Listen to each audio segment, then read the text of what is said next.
So hey guys and welcome to another video of my channel.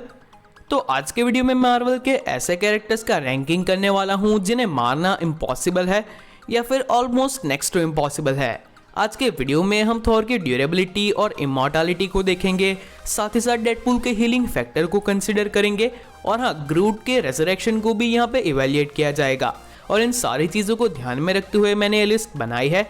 इस list में हम देखेंगे कि ऐसे कौन से कैरेक्टर्स हैं जो कि बिल्कुल ही अनकिलेबल है।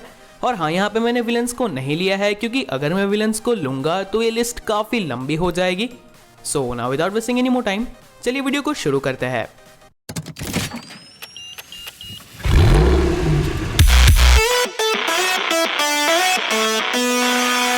नंबर 10, लोकी। तो लोकी इस लिस्ट का एक ऐसा कैरेक्टर है जो कि यहाँ पे अपनी पावर्स की वजह से कम और अपने स्टोरी आर्क की वजह से ज़्यादा है। वैसे तो ओडिन ने लोकी को एक नॉर्मल एसगार्डियन बना दिया था, पर अंदर से अभी भी वो एक फ्रॉस्ट जायंट है, यानी कि उसके जो फिजिक है वो बिल्कुल फ्रॉस्ट जायंट जैसे है। वो काफ़ी ज़्यादा ड्यूरेबल है और इसीलिए उसे मारना तो काफ़ी ज़्यादा मुश्किल है ही। पर इसके ऊपर लोकी मास्टर ऑफ इल्यूजन है और उसकी यही आर्ट उसे बार बार मौत को छू के ठग से वापस आने में हेल्प करती है। और लोकी की इसी बात को खुद लोकी ने काफ़ी ज़्यादा ब्यूटीफुली एक्सप्लेन किया है।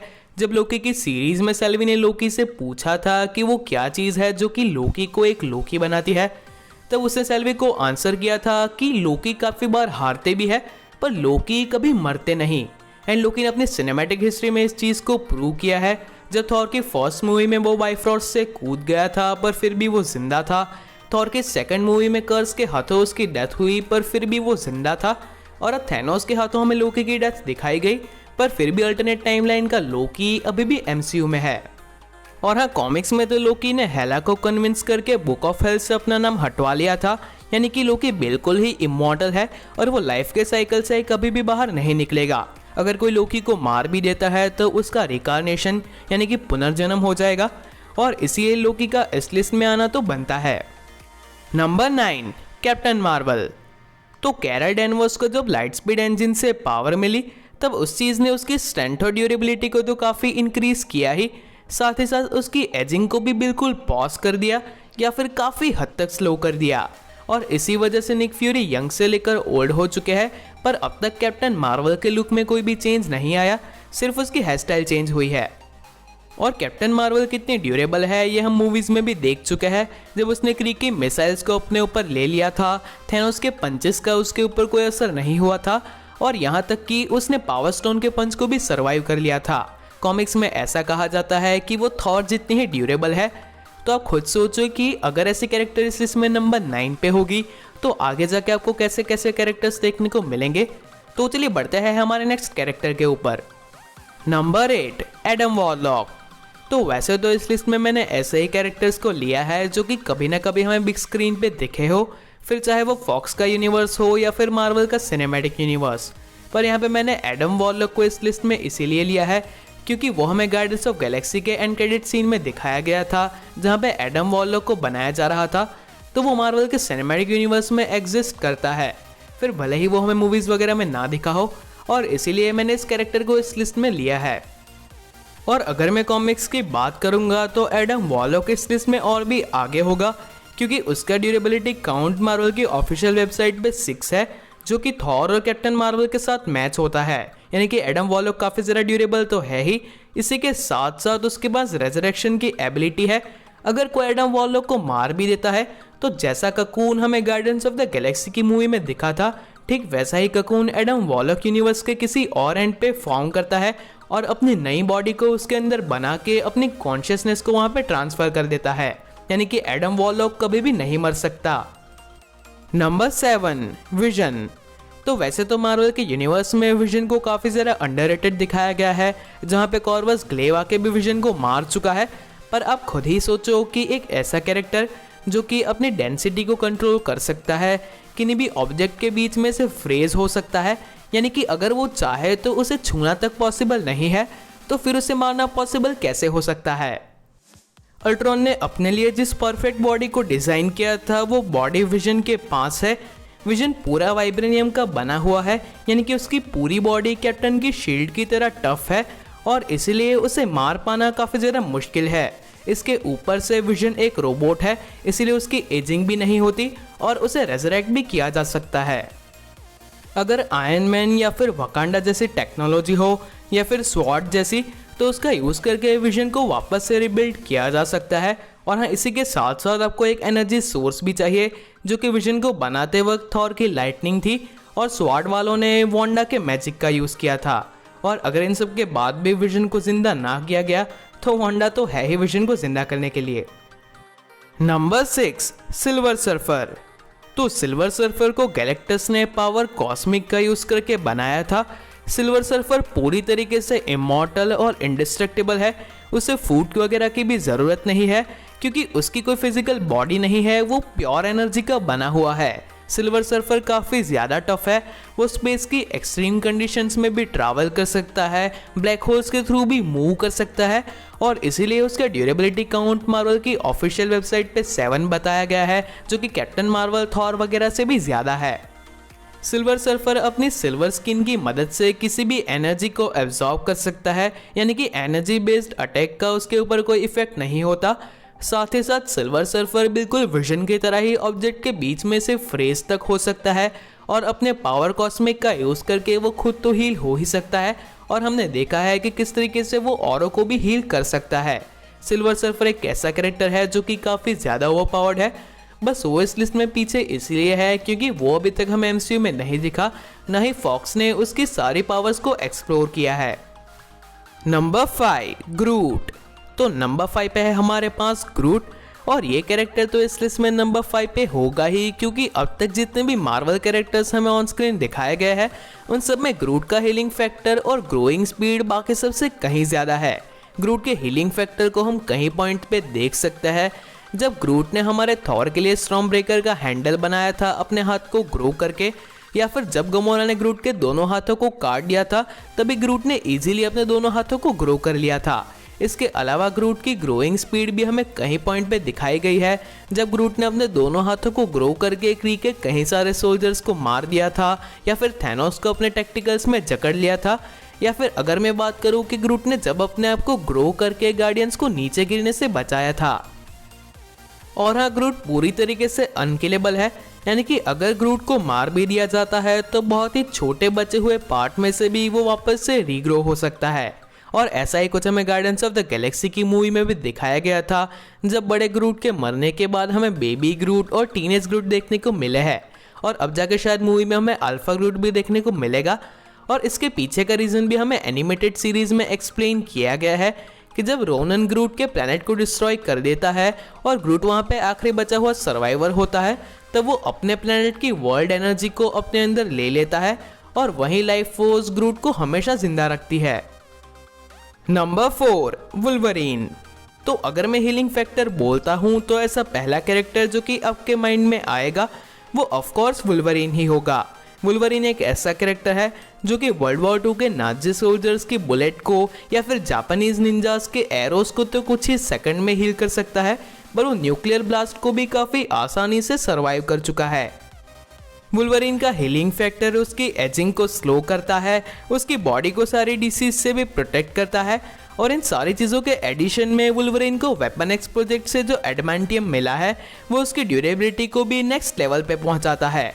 और इन सारी चीज़ों की बदौलत वुल्वरीन ने कई बार कॉमिक्स में और मूवीज़ में अपनी डेथ को ओवरकम किया।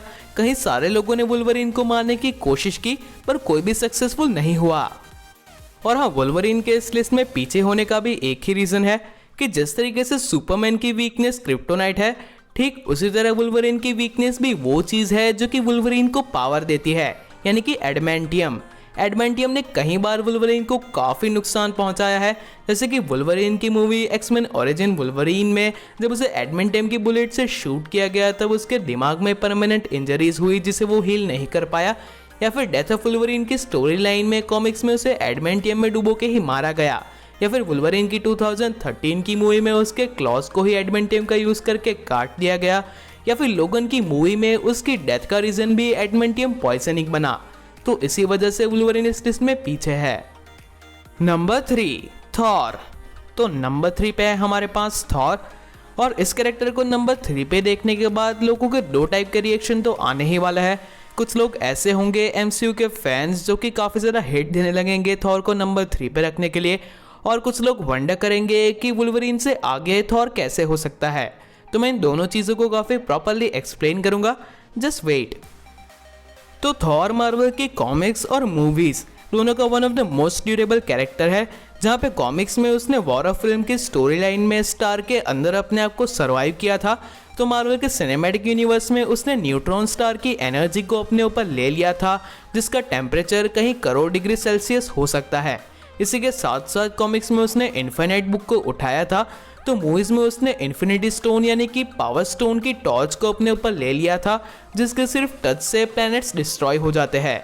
मूवीज़ में उसने हल्के पंचेस को अपने फेस के ऊपर लिया था, जिसका एक ही पंच चित्तौरी के लेविथाल तक को नॉकआउट कर सकता है। और हाँ, इसके अलावा एक और चीज़ जिसके बारे में आप में से काफ़ी सारे लोग नहीं जानते होंगे कि थॉर के पास भी अपना हीलिंग फैक्टर है, और थॉर के हैमर्स थॉर को हील कर सकते हैं। थॉर की फर्स्ट मूवी में जब डिस्ट्रॉयर से लड़ते लड़ते थॉर घायल हो जाता है और फिर वो अपने म्योनिर को उठाता है, तब उसके सारे घाव हील हो जाते हैं। और ठीक इसी तरह जब एंड गेम में थॉर पूरी तरीके से बर्न हो चुका होता है और फिर वो अपने स्टॉर्म ब्रेकर को लेके वकांडा आता है, तो वो पूरी तरीके से ठीक होता है। तो यहाँ पे थॉर के जो हैमर्स है वो तो सिर्फ थॉर की पावर को फोकस करते हैं, एक्चुअली में थॉर खुद ही अपने आप को हील कर सकता है। और इसका बेस्ट एग्जांपल आप हेला के साथ देख सकते हैं कि जब थॉर रैग्नारॉक में थॉर ने हेला के अंदर गंगानीर मारा था, तब हेला ने कुछ ही सेकंड्स में अपने आप को हील कर लिया था। और अगर फ्यूचर में थॉर अपनी सारी पावर को फोकस कर पाएगा तो वो भी ये चीज़ कर सकता है। तो थॉर इस लिस्ट में पीछे इसीलिए है क्योंकि थॉर ने अभी तक अपने हीलिंग फैक्टर को और अपनी थॉर फोर्स को पूरी तरीके से एक्सप्लोर नहीं किया है, और एमसीयू में भी थॉर की ड्यूरेबिलिटी को डिग्रेड किया गया है, जैसे कि डिस्ट्रॉयर ने थॉर को डैमेज किया था या फिर हेला ने थॉर की आंख फोड़ दी थी। और थॉर एक ऐसा कैरेक्टर है जिसकी एजिंग भी होती है, भले ही वो हज़ारों सालों तक जिंदा रहता हो, पर उसकी एजिंग होती है और वो भी बुढ़ा होगा। यानी कि ऐसा नहीं है कि थॉर का मरना बिल्कुल इम्पॉसिबल है, पर आगे लिस्ट में जो दो कैरेक्टर्स हैं उनकी मरने की पॉसिबिलिटी बिल्कुल 0% है। Number 2, Hulk.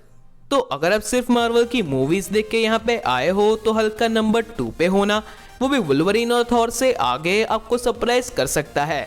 पर अगर आप हल्क के ट्रू पोटेंशियल और उसकी पावर्स के बारे में जानोगे, जो कि हमें मार्वल के सिनेमैटिक यूनिवर्स में देखने को नहीं मिली है, तो ये चीज़ आपको सरप्राइज नहीं करेगी, क्योंकि मार्वल की कॉमिक्स का हल्क मार्वल की मूवीज से कहीं गुना ज़्यादा पावरफुल है। मार्वल की मूवीज़ में तो सिर्फ हमें इतना दिखाया गया है कि हल्क थोड़ा सा ड्यूरेबल है और उसमें बुलेट्स वगैरह का असर नहीं होता, पर मार्वल की कॉमिक्स में हल्क मार्वल के यूनिवर्स का सबसे ज़्यादा ड्यूरेबल कैरेक्टर है।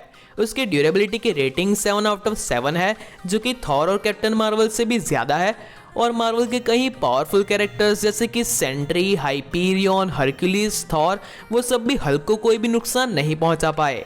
और वुल्वरीन ने तो ऐसा तक एडमिट किया है कि जब हल्क एंग्री होने लगता है तब हमने देखा ही है कि किस तरीके से उसकी स्ट्रेंथ और पावर्स बढ़ने लगती है।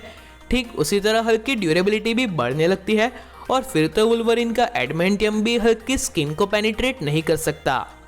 और हम मार्वल की मूवीज़ में तो हमें सिर्फ हल्क के हीलिंग फैक्टर की ग्लिम्स दिखाई गई है कि किस तरह हल्क की पहली मूवी में उसने अपने घावों को हील किया, और किस तरह थॉर की रैग्नारॉक मूवी में ब्रूस बैनर बाइफ्रॉस्ट के ऊपर गिरा, पर फिर भी वो जब हल्क बना तब उसके सारे फ्रैक्चर्स ठीक हो चुके थे। पर यहाँ पे मार्वल की कॉमिक्स में ऐसा कहा गया है कि हल्क का हीलिंग फैक्टर वुल्वरीन और डेडपूल जितना ही पावरफुल है, और वो हल्क को कुछ ही सेकंड्स में हील कर सकता है। मार्वल की कॉमिक्स में ठीक डेडपूल की तरह ही हल्क भी एक छोटे से टुकड़े में से वापस पूरा रीजनरेट हो चुका है। और मार्वल की कॉमिक्स में तो हमें ये तक एक्सप्लेन किया गया है कि अगर इतनी ज़्यादा ड्यूरेबिलिटी और हीलिंग फैक्टर के बावजूद हल्क को मार दिया जाता है, तो ग्रूट और एडम वॉरलॉक की तरह ही उसका भी रेजरेक्शन हो जाएगा। इमॉर्टल हल्क में हमें यह दिखाया गया कि मरने के बाद ब्रूस बैनर एक डायमेंशन में चला जाता है, जहाँ पे वन बिलो ऑल नाम की एक एंटिटी हल्क को वापस उसकी पावर्स देती है, और उस तरीके से हल्क का भी रेजरेक्शन हो जाएगा। तो टेक्निकली हल्क को मारना बिल्कुल इम्पॉसिबल है। Number 1, Deadpool. तो डेडपूल इस लिस्ट में नंबर 1 पे क्यों है, इस चीज़ को मैं काफ़ी ज़्यादा प्रॉपरली एक्सप्लेन करने वाला हूँ, तो मेक श्योर कि आप इस पार्ट को एंड तक देखें। तो डेडपूल के पास वुल्वरीन की तरह ही हीलिंग फैक्टर है और रीजनरेशन फैक्टर भी है, यानी कि वो अपने कटे हुए पार्ट्स को वापस से ग्रो कर सकता है। और डेडपूल की इन्हीं पावर्स को फॉक्स की मूवीज में हमें काफ़ी अच्छी और क्रेजी तरीके से दिखाया गया। जब डेडपूल ने अपने आप को फ्यूल से जलाने की कोशिश की, एसिड पी के मरने की कोशिश की, अपने आप को पोलर बेयर के सामने फेंक दिया या फिर काफ़ी बड़ी बिल्डिंग पे से कूद गया, पर इन सारी चीज़ों के बावजूद डेडपूल नहीं मरा। पर एक्चुअली में डेडपूल मर क्यों नहीं सकता, उसके पीछे मार्वल की कॉमिक्स की एक काफ़ी ज़्यादा कॉम्प्लेक्स स्टोरी है। तो डेडपूल, लेडी डेथ और थैनोस के बीच में एक लव ट्रायंगल होता है, जहाँ पे लेडी डेथ एक एंटिटी है और यहाँ पे थैनोस को लेडी डेथ चाहिए और उसे ही इम्प्रेस करने के लिए वो स्नैप भी करता है, पर लेडी डेथ को डेडपूल पसंद होता है और इसी चीज़ को प्रिवेंट करने के लिए थैनोस डेडपूल को एक एंशिएंट आर्टिफैक्ट के थ्रू कर्स देता है कि वो कभी भी मर नहीं सकता और उसे कभी भी लेडी डेथ नहीं मिलेगी। और इसी वजह से डेडपूल पूरी तरीके से इमॉर्टल है, उसे मारना पॉसिबल ही नहीं। एंड इसी चीज़ को हमें फॉक्स की मूवी में भी सिंबलिकली दिखाया गया है, जहाँ पे डेडपूल एक पानी में तैरते हुए अपनी डेथ को पाने की कोशिश करता है, पर उसे अपनी डेथ नहीं मिलती। और इसी वजह से डेडपूल को चाहे कितनी भी गोलियां क्यों लग जाए या फिर जगरनॉट उसे बीच में से फाड़ ही क्यों ना दे, डेडपूल कभी भी नहीं मर सकता। और मार्वल की कॉमिक्स में तो अपने खून की एक बूंद से वापस पूरा रिजनरेट हो चुका है, तो इसीलिए डेडपूल इस लिस्ट में नंबर 1 पे है। तो ये लिस्ट इतनी ही थी। यहाँ पे मैंने मार्वल के कुछ कैरेक्टर्स जैसे कि ओडिन और फोनिक्स को नहीं लिया है, क्योंकि उनके फीट्स के बारे में हम प्रॉपर्ली डिस्कस नहीं कर सकते। एंड मैं इस चीज़ को अगेन रिपीट कर दूं कि मैंने यहाँ पे विलन्स को भी नहीं लिया है। बाकी कुछ कैरेक्टर्स जैसे कि हेला, थैनोस या फिर डोरमामू इस लिस्ट में आ सकते थे। और हाँ, अगर आपको ये वीडियो पसंद आया हो तो मैं आपको मेरी टॉप 10 मार्वल की प्लेलिस्ट रेकमेंड करूंगा। So that is it for today guys. अगर आपको आज का वीडियो अच्छा लगा हो तो इसे लाइक कीजिए, शेयर कीजिए और अगर यहाँ पे नए हो तो इस चैनल को सब्सक्राइब कीजिए। तो चलिए मिलते हैं हमारे अगले वीडियो में।